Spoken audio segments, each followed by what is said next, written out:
वज़ीर-ए-आज़म शहबाज शरीफ साहब ने वर्ल्ड बैंक के तहत जो पाकिस्तान में सरमायाकारी की जा रही है उस पर इज़हार तशक्कुर किया है। आलमी बैंक की फंडिंग से मुल्क की मईशत पर क्या असरात मुरतब होंगे? बहुत अच्छा है जी, ये फंडिंग हो जाती है, लेकिन ये तमाम अदारे जो हैं जी, world bank, IMF, united nations, UNESCO, WHO, इन सब अदारों का जो मुस्तकबिल है वो बड़ा गैर यकीनी है मौजूदा हालात में, क्योंकि दूसरी जंग अजीम के बाद का जो ऑर्डर है वो ख़त्म हो रहा है पूरी दुनिया में, और वो जो कंफर्ट जोन में हम रहते हैं उसमें बैंकिंग सिस्टम क्या था, जो मैं कल भी बात कर रहा हूँ, कैसे कार्टल्स बने हुए थे, कैसे एक ख़ास किस्म की एलीट जो हर एम्पायर्स में हर दौर में जो पनपती है, ताकत पकड़ती है, वो ग्रेजुअली वो चेंज हो रहा है सारा सिस्टम, ठीक है।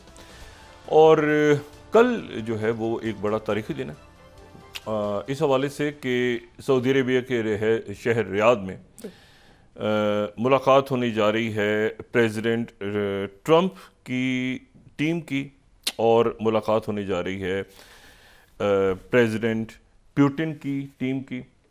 और ये मुलाकात इसलिए बहुत अहम है कि दोनों तरफ से जो सेक्रेटरी ख़ारजा और वज़ीर ख़ारजा यानी सर्जाई लेवरोफ और मार्को रूबियो, ये उसमें अपने वफूद की क़ियादत करेंगे। जो उशकोफ हैं वो उसमें साथ शरीक होंगे, जो कि बहुत करीबी मुशीर हैं, प्रेसिडेंट पुतिन के एडवाइज़र हैं, और पॉलिटिकल अफेयर्स पे उनको एडवाइस कर रहे हैं एक तवील अरसे से। 2012 से प्रेसिडेंट पुतिन के साथ हैं, वैसे तो बहुत अरसे साथ हैं, लेकिन वो उनको एडवाइजरी में जो है वो फॉरेन पॉलिसी एडवाइस उनको करते हैं 2012 से। लेकिन ये जो इन्होंने डेलीगेशन आ रहा है ना, वहाँ से तो हमें इल्म है कि वहाँ से मार्को रूबियो अमेरिका से रियाद पहुँच गए हैं, और वहाँ से माइक वॉल्स पहुँच रहे हैं, ज्वाइन कर लेंगे, और साथ उनके स्टीव विटकॉफ पहुँच गए हैं, जो कि मशरिक़ वस्ता के नुमाइंदा खसूसी, जिन्होंने गज़ा डील भी करवाई, यूक्रेन डील भी करवाई है। वो जो कीथ के लॉक थे, वो दरमियान में कोई अलग कहानी जो है वो उनका जो फार्मूला था वो नहीं चला, वो जो लेके चल रहे थे, वो जो जिनको नुमाइंदा खसूसी पहले अनाउंस किया गया था यूक्रेन का, वो मौजूद है, लेकिन ये जो सारे मामला हुए हैं इसमें स्टीव विटकॉफ ही, यूक्रेन का मामला भी और गज़ा का मामला भी। अच्छा, तो ये जो है ये अब स्टीव विटकॉफ ही, लेकिन वहाँ से जो डेलीगेशन है उसमें एक तो सरजाई नेरी यशकिन जो हैं, ये वहाँ पर प्रेसिडेंट पुतिन के कोई मेरा ख्याल है कोई 50 साल से तो साथी हैं, KGB के दौर के, और ये वहाँ की जो इंटेलिजेंस सर्विसेज हैं उसके सरबराह हैं, रशियन इंटेलिजेंस सर्विसेज के सरबराह हैं। तो Marco Rubio adviser to Putin on foreign policy, और रशियन इंटेलिजेंस सर्विसेज के हेड, ये जो हैं ये पहुँच गए हैं रियाद, और इनके मुज़ाकरात होंगे कल। वहाँ से मार्को रूबियो सेक्रेटरी स्टेट और national security adviser Mike Waltz, और साथ उनके स्टीव विटकॉफ, और उसके बाद तेज़ी के साथ तैयारी इस बात की हो रही है कि प्रेसिडेंट पुतिन और प्रेसिडेंट ट्रंप की मुलाकात हो।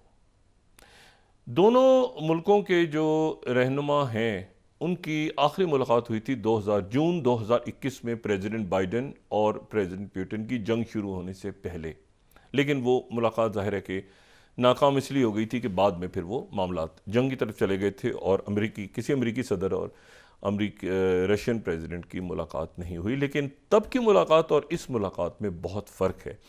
यहाँ पर प्रेसिडेंट पुतिन आ रहे हैं एक फातेह के अंदाज में, जिनको आइसोलेट कर दिया गया, जिन पे पाबंदियाँ लगा दी गई, जिनके बारे में ये तय हो गया कि इन पे माशी पाबंदियों में सर्वाइव नहीं कर पाएगा रशिया का तेल कोई नहीं ख़रीदेगा, रशिया के जो मतलब दूसरे मुल्कों पे दबाव है, सारा कुछ करने के बाद जो है वो प्रेसिडेंट पुतिन जो है वो इस पूरा जो उनकी पॉलिटिकल लाइफ का एक बहुत बड़ा क्राइसिस था, और दरमियान में जो है वो ऐसा दौर भी आया कि उनके ख़िलाफ़ बगावतें भी हुई, अटैक्स भी हुए बराह रास्त, और बहुत कुछ हुआ।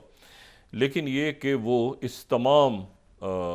तमाम बहरानों से फातह के तौर पे निकल के सामने आए। ये तकरीबन ऐसे ही बहरान जिन बहरानों का सामना प्रेसिडेंट ट्रंप को करना पड़ा, और प्रेसिडेंट ट्रंप भी आसानी से मतलब उनको भी एक तरह से अमेरिका में या दुनिया ने कहा था कि कभी ट्रंप का सवाल ही पैदा नहीं होता। इसी तरह से पुतिन को, तो ये दोनों अफातहीन के तौर पे रियाद में मिल रहे हैं।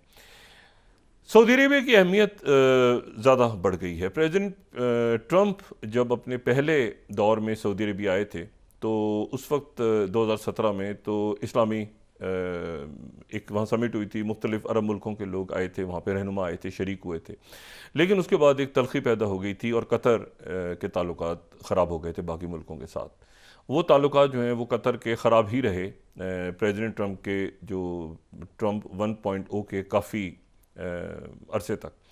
लेकिन उसके बाद फिर ये हुआ कि जब बाइडन दौर आया और ट्रंप जो हैं वो जा रहे थे और ये सारे मामलात हुए, तो दरमियान में एक तो ये हुआ कि चाइना ने बहुत बड़ा रोल प्ले किया और चाइना ने सऊदी अरेबिया और ईरान के दरमियान मामलात को ठीक कर दिया। और उसके बाद तेज़ी के साथ कतर के साथ मामलात सऊदी अरेबिया के ठीक हुए। उसके बाद तुर्की और मिस्र के दरमियान कशीदगी ख़त्म हुई, ईरान और मिस्र के दरमियान कशीदगी ख़त्म हुई। और ये सारे मुल्कों के दरमियान कशीदगी जब ख़त्म हो रही थी तो उसमें जो गज़ा पे जहरियत जारी थी इसराइल की, उसका एक अहम किरदार इसलिए रहा कि उस वक्त सब इकट्ठे हुए कि नहीं, ये जो है इस वक्त आपस की किसी किस्म की तफरीक जो है वो मुनासिब नहीं है। तो कल जो है वो कल का दिन तारीख़ी दिन है और इसमें तमाम यूरोप का फ़ैसला हो रहा है बगैर यूरोप के, और यूक्रेन का फ़ैसला हो रहा है बगैर यूक्रेन के। और दो मुल्कों के, दो ताकतों के सरबराहान मिल रहे हैं और तैयारी कर रहे हैं कि तीसरे सरबराह से मुलाकात कैसे तय की जाए, और वो हैं शी जिनपिंग। अच्छा, ये जो है ना, ये अब एक अजब सा तमाशा है क्योंकि आज जो है पेरिस में जो प्रेसिडेंट मैक्रों हैं उन्होंने यूरोपीय रहनुमाओं का एक इजलास बुलाया और उसमें यूरोप से हटके भी जो बरतानवी वज़ीर आज़म है कीर स्टारमर वो भी शरीक हुए और वो अगले चंद दिनों में वो जा रहे हैं अमेरिका, बरतानवी वज़ीर आज़म। और बरतानवी वज़ीर आज़म जा रहे हैं अमेरिका। उनको बड़ी सरप्राइजिंग कॉल एक रिसीव हुई है पिछले एक दो दिनों में, और वो सरप्राइजिंग कॉल जब ये सारा म्यूनिख में जेडी वैंस और बाकी लोग सारे बात करें तो बरतानवी वज़ीर आज़म को इस दौरान एक बड़ी सरप्राइजिंग कॉल जो है वो मौसूल हुई। और वो प्रेसिडेंट ट्रंप का कहना यह है कि उनकी तरफ से रिक्वेस्ट की गई, बहरहाल दोनों की टेलीफोन पर बात हुई, यानी ब्रिटिश प्राइम मिनिस्टर की और कीर स्टारमर की और साथ प्रेसिडेंट ट्रंप के दरमियान बात हुई और उसमें तय हुआ कि बरतानवी वज़ीर आज़म जो है अगले चंद दिनों में जाएंगे अमेरिका। ये मेरा ख्याल है किसी भी बरतानवी वज़ीर आज़म का शायद सबसे एक अजब सा दौरा होगा अमेरिका का गुज़रे कई दिहाइयों के दौरान, क्योंकि वो वहाँ पर इस सूरत हाल में जा रहे हैं कि उन्होंने कहा है कि मैं यूरोप और अमेरिका के दरमियान पुल का किरदार अदा करूँगा। अच्छा, अब वो पुल का किरदार अदा करने से पहले इतना कुछ हो जाएगा, क्योंकि देखें यूरोप इन मुज़ाकरात का हिस्सा नहीं है जिन मुज़ाकरात में यूरोप का फ़ैसला हो रहा है, और उन मुज़ाकरात का भी हिस्सा नहीं है। अच्छा, बरतानिया जो है ना यूरोप में है और वो यूरोप से भी निकल चुका है ब्रेग्जिट के बाद।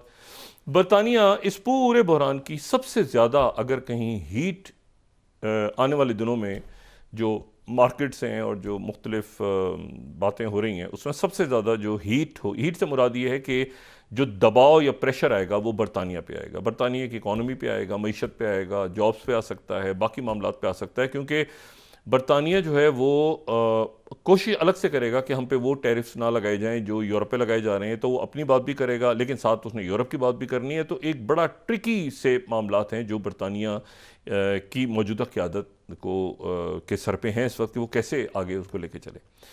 और जो यूरोप है वो पहली दफ़ा, क्योंकि यूरोप भी डिवाइड हो गया, क्योंकि विक्टर ऑर्बन जो हैं, विक्टर ऑर्बन जो कि हंगरी के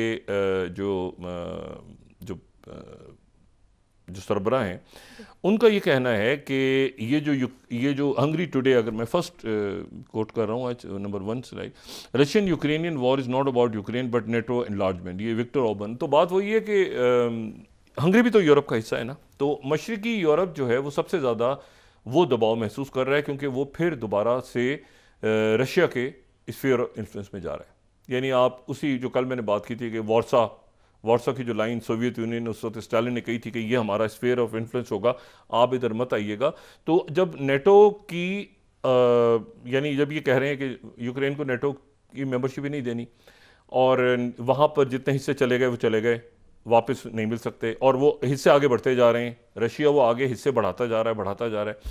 आज टेलीग्राफ में बरतानवी वज़ीर आज़म का एक मजमून शाया हुआ है और वो जो मजमून है 4th स्लाइड में देखें तो potentially putting Britain in harm's way is a huge responsibility we must be ready for to do our bit for Europe.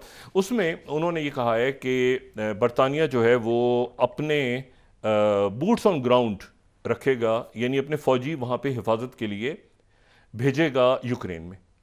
अब सवाल यह है कि यूक्रेन में पीस की इस पर एक सवाल उठता है, पैदा होता है कि भाई यूक्रेन में बरतानिया के पीस कीपर कैसे जा सकते हैं।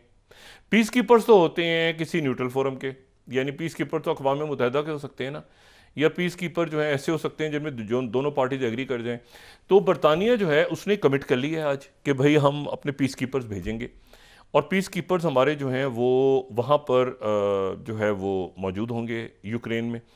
अब आर्टिकल 5 के तहत देखें दो मामला। पहली मामला तो ये कि वो पीस कीपर होंगे। अब अगर सीज फायर लाइन टूट जाती है, फ़र्ज़ करें, मैं ये मजमून पढ़ के दो तीन बातें जहन में आई तो मैंने कहा उसको मैं पहली बात तो ये कि सीज फायर लाइन के ऊपर यूनाइटेड नेशंस मॉनिटर करती है। अगर बरतानिया होगा तो वो तो सीज फायर लाइन पे नहीं होगा, वो तो यूक्रेन में होगा। सीज फायर लाइन तो एक बफर सा एक जोन होता है जो भी होता है।